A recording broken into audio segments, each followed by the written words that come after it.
अब हैरानगी की बात यह है कि जब अपने लोग जो हैं वही एक दूसरे की बेहुरमती करते हैं, एक दूसरे को इस तरह से बोलते हैं, तो दूसरे लोगों को हम क्या कह सकते हैं?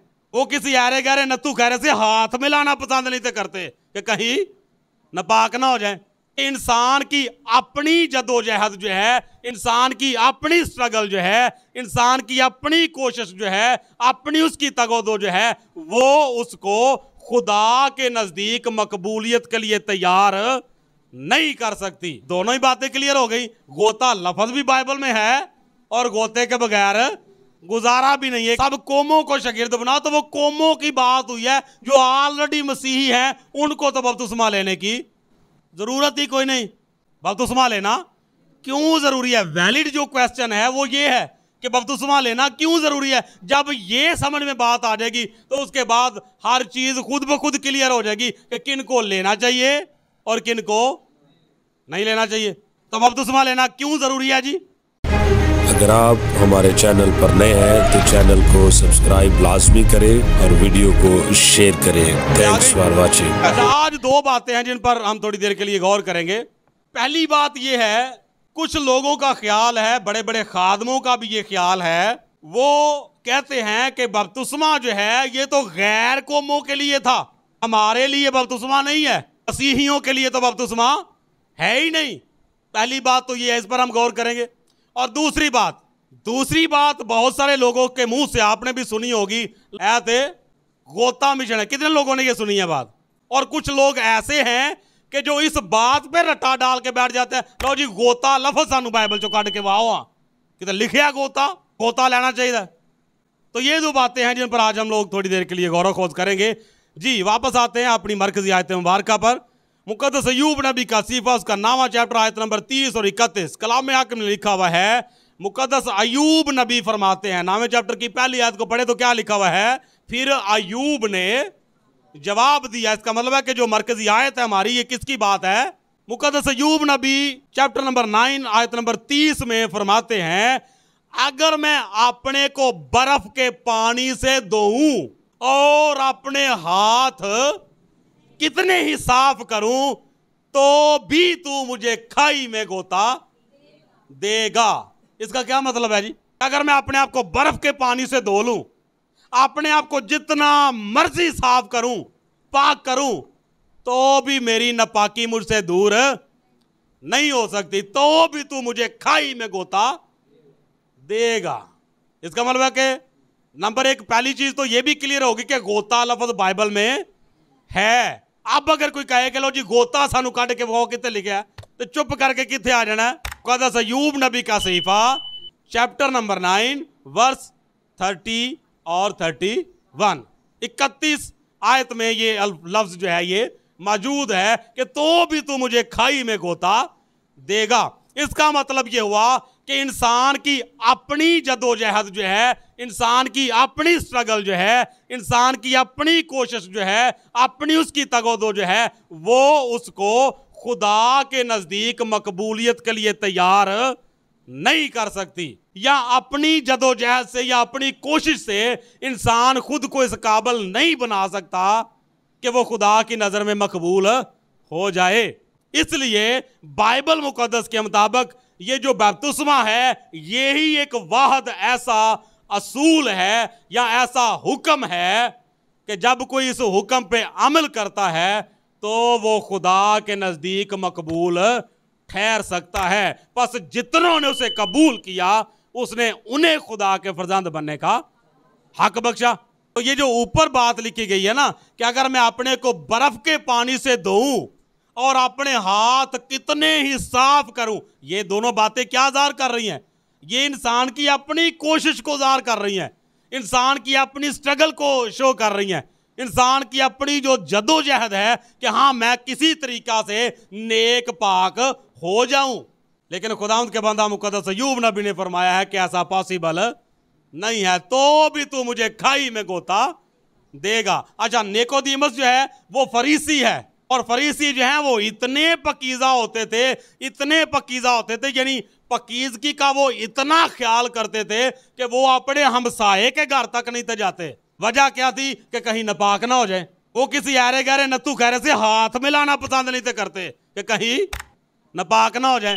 तो इसका मतलब कि मामला तो उसके सारे ठीक थे, लेकिन जब माल के कायनात के पास पहुंचा तो खुदा यसुम ने क्या कहा कि नहीं भाई, खाई में गोता लेना ही पड़ेगा। अब तक कोई नए सिरे से पैदा ना हो वो खुदा की बादशाही को देख नहीं सकता। तो इसका क्या मतलब हुआ कि इंसान की अपनी कोशिश या अपनी रास्तबाजी जो है वो इस काबिल नहीं है कि वो खुदा की नज़र में मकबूल ठहर सके। ज़रूरी है कि वो खुदा के इस हुक्म को अपनी ज़िंदगी में पूरा करे कि जाओ और जाकर सारी खलक के सामने अंजील की मनादी करो, और जो कोई ईमान लाए और बपतिस्मा ले वो नजात पाएगा।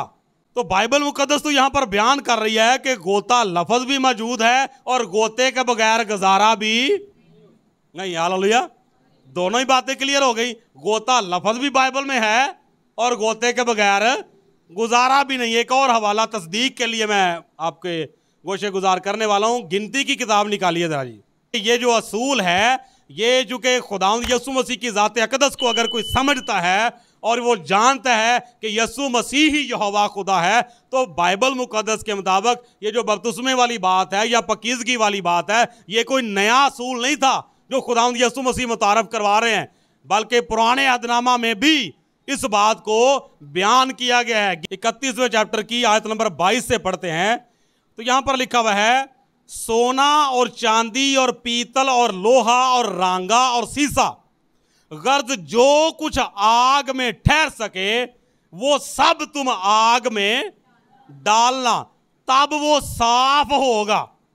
तब वो साफ होगा। तो भी नापाकी दूर करने के पानी से उसे पाक करना पड़ेगा, और जो कुछ आग में ना ठहर सके उसे तुम पानी में डालना, और तुम 7वें दिन अपने कपड़े धोना, तब तुम पाक ठहरोगे। इसके बाद लश्करगाह में दाखिल होना। अच्छा, यहां पर दो अल्फाज इस्तेमाल किए गए हैं, साफ और पाक। साफ और पाक। अच्छा, यहां पर बताया क्या गया है कि सोना और चांदी और पीतल और लोहा और रांगा और सीसा, गर्द जो कुछ आग में ठहर सके वो सब तुम आग में डालना, तब वो पाक होगा। ऐसा लिखा है? पाक होगा या साफ होगा? आग में डालने से सिर्फ वो साफ होगा, लेकिन पाक करने के लिए क्या करना पड़ेगा? तब वो साफ होगा। तो भी नापाकी दूर करने के पानी से उसे पाक करना पड़ेगा।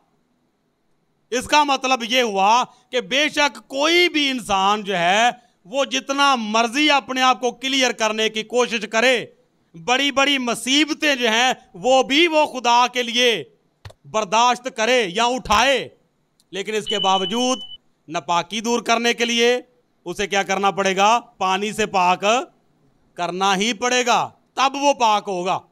तो आज जो है वो ये लोग समझते हैं कि ये को गोता मिशन है।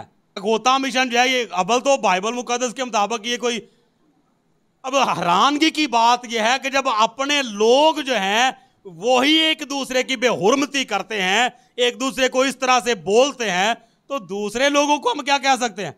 तो बाइबल मुकद्दस के मुताबिक ये जो बपतिस्मा है ये कोई गोता मिशन वाली बात नहीं है, बल्कि ये खुदा के कलाम की एक हकीकत है, एक अटल कानून है जो खुदा ने मुकर्रर कर दिया हुआ है, जिसके बगैर किसी की भी खलासी नहीं हो सकती। दूसरी बात कि बपतिस्मा लेना किन के लिए जरूरी है? गैर कौमों के लिए बपतिस्मा है या सब के लिए है? अच्छा, असूल क्या वो अपनाते हैं कि नहीं जी, खुदावंद यीशु मसीह ने फरमाया था कि सब कौमों को शागिर्द बनाओ, तो वो कौमों की बात हुई है जो ऑलरेडी मसीही हैं, उनको तो बपतिस्मा लेने की जरूरत ही कोई नहीं।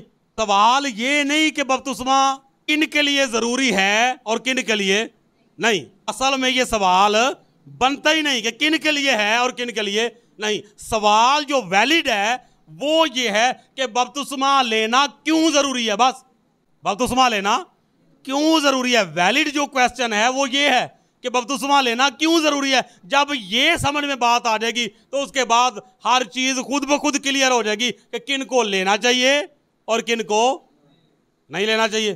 तो बपतिस्मा लेना क्यों जरूरी है जी? 3-4 बातें बाइबल मुकद्दस में मौजूद हैं। नंबर 1, कोई भी बपतिस्मा के बगैर खुदा की बादशाही को देख नहीं सकता। फिर उसके बाद जब तक कोई बपतिस्मा नहीं लेता वो नजात नहीं पा सकता।